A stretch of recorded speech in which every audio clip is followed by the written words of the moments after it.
said, Jesus I know, and Paul I know, but who are ye? And the evil spirit in the man overcame them, and they fled, naked and ashamed.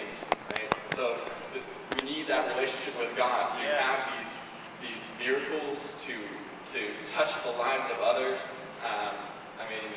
Pastor Brother McIntyre was just talking about how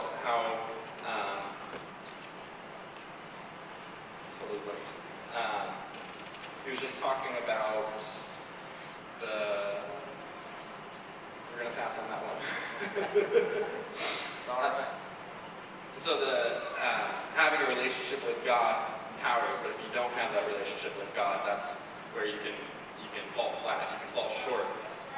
He was talking about the miracles that were happening in Fiji and the result in the increase in the kingdom that happened because of that. So by one miracle, 16 were saved. And so having that walk with God, having the Word, it lets us be effective. If we don't have it, it's really, I don't know if you can be effective, right? But if you have it, you can be effective. You can have not just the outreach, not just the miracle of salvation, but also other miracles, right? Casting out spirits, whatever it is. Those things can all happen if you know the Word and you have the relationship with God. Yeah. The third requirement. What's the third requirement? Can anyone help me? Go. You must go. You must take action. Teach. Find opportunities. Connect with people. Be available. Be intentional from morning until you go to sleep.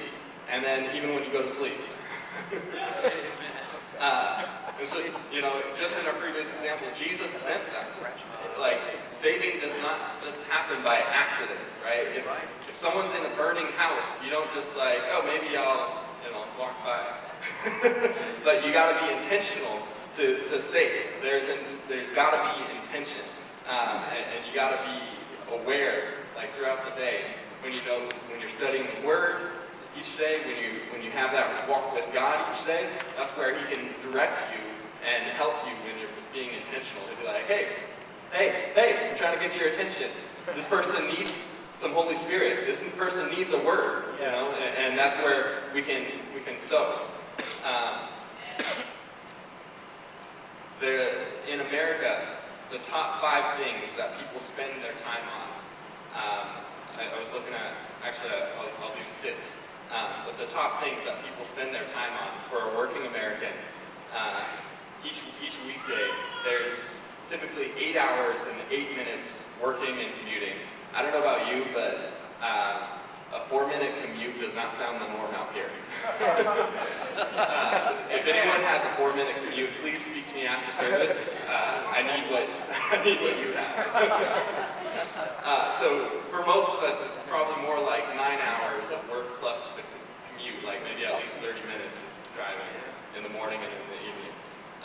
Then you have 9 hours of sleep and personal care. So we're already at 18 hours. So only 6 hours left.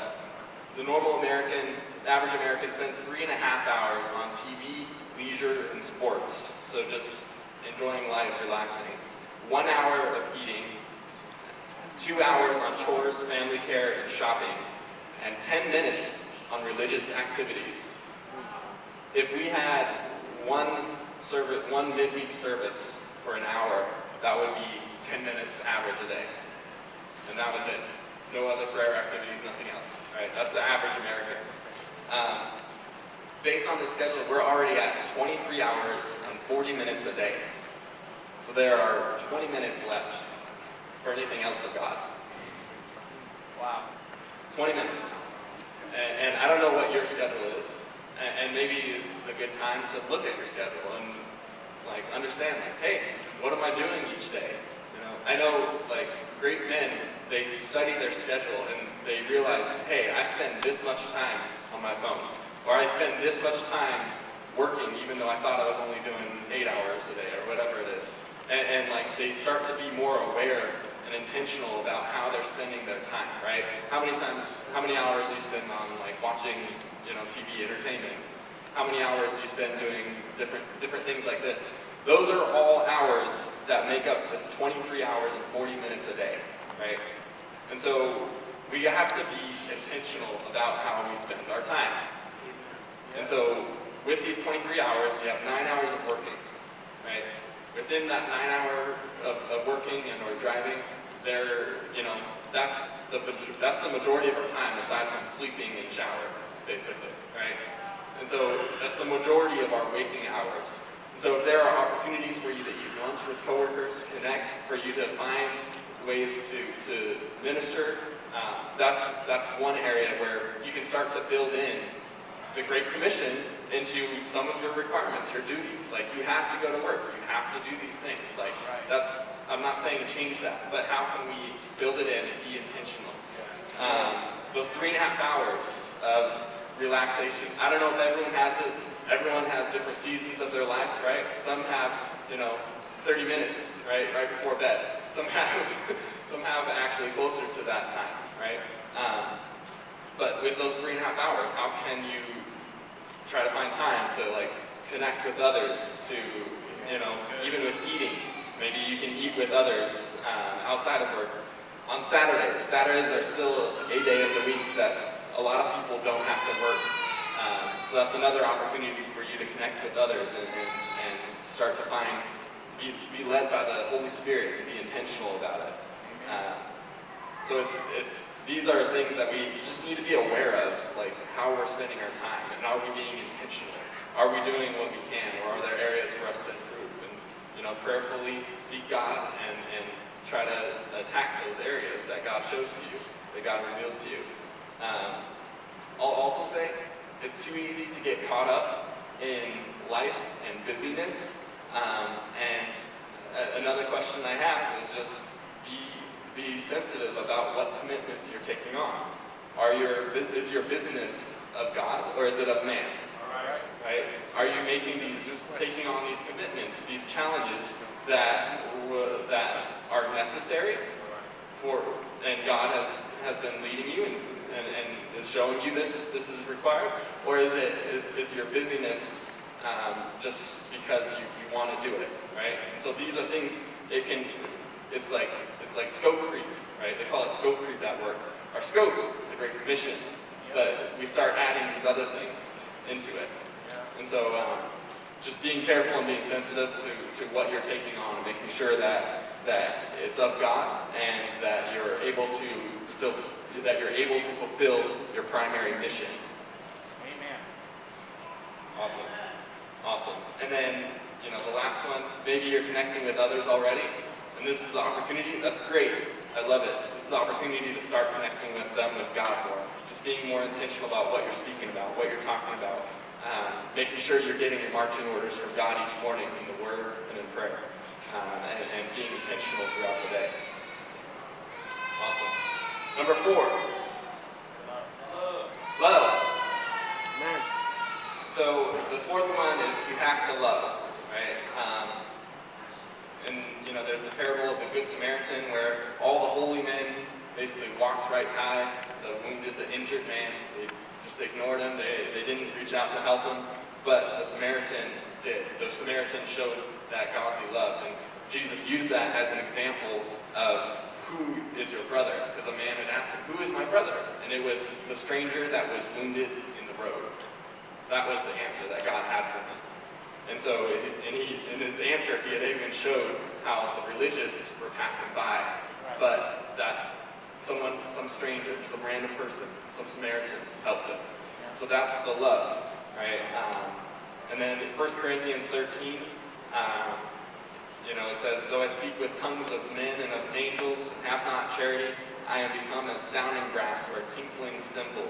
So that verse right there captures it perfectly. Is that all of our efforts can fall short if we don't have love.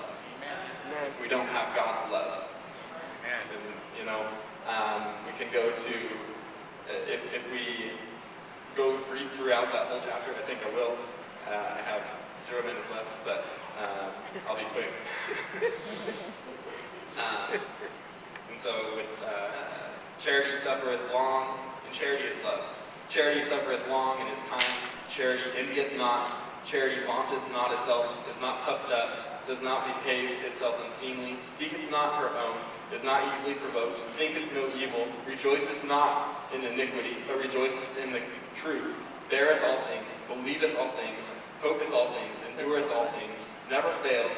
But where there be prophecies, they fail. Whether there be tongues, they shall cease. Whether there be knowledge, it shall vanish away. For we know in part, and we prophesy in part. When that which is perfect is come, then that which is in part shall be done away. When I was a child, I spake as a child, I understood as a child, I thought as a child. But when I became a man, I put away childish things. For now we see through a glass darkly, but then face to face. Now I know in part, but then shall I know even as also I am known. And now abideth faith, hope, charity, these three. But the greatest of these is charity.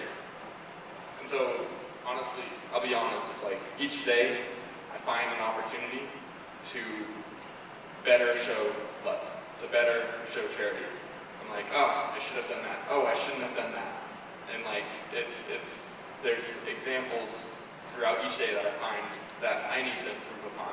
And I think, we all have failings, we all have sins, so even if it's not every day, I'm sure there are some days where you also have an opportunity to better show God's love. And so if we want to make an impact in this world, we have to have God's love.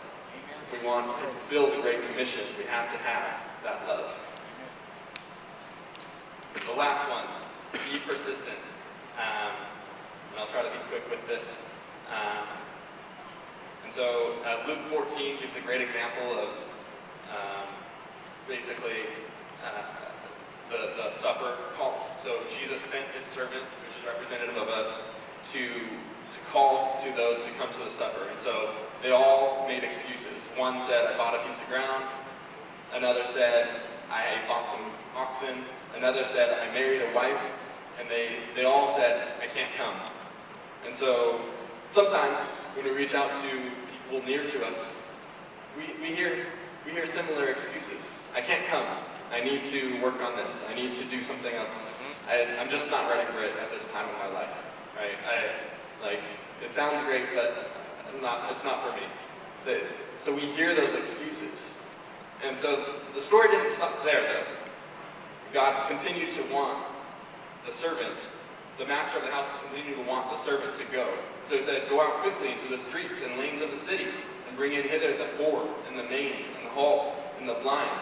And so he wasn't discriminate against who the servant brought, because this message, this salvation, was for all.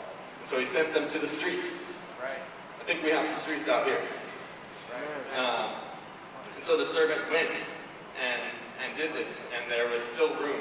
And then that's when he told the servant to go out into the highways and the hedges and compel them to come in, that the house would be filled. So that's where, some of our missionaries have been going. They've been going to the highways and the hedges to fill the table at the Great Supper, to fulfill the Great Commission. So they are persistence. And so if at first people tell no, you can keep asking, and you can also reach out to others who may have more hunger. There's always going to be more that will come to the table. Right. So we have an example of how we can continue and be persistent and keep reaching out to new people and to people who are hungry and to people who may have at first rejected, but God is patient. I know for a fact God is patient, and I've seen it in my own family where God has reached out time and time again as He's calling, and it's amazing some of the stories, the testimonies, that happen within my own family where a drug dealer speaks to someone about how they need to go to church, or there's no finances, no job, no anything, and somehow there's an opportunity to go to a men's retreat, and that would provide the food, and basically the needs would be taken care of, not just physical, but also spiritual. And God just keeps reaching out, and I know there will be a time when there's a response in Jesus' name. But God is persistent, and we should be also. So what's the first one? Study the Word. What's number 2? Build the relationship with God. Number 3, go. Number 4, can we shout it out? Love. All right. Number 5, Be persistent. yes, be persistent. Amen, amen. Thank you, Pastor.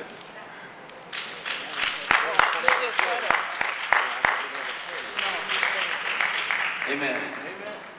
And next, Brother Antonio.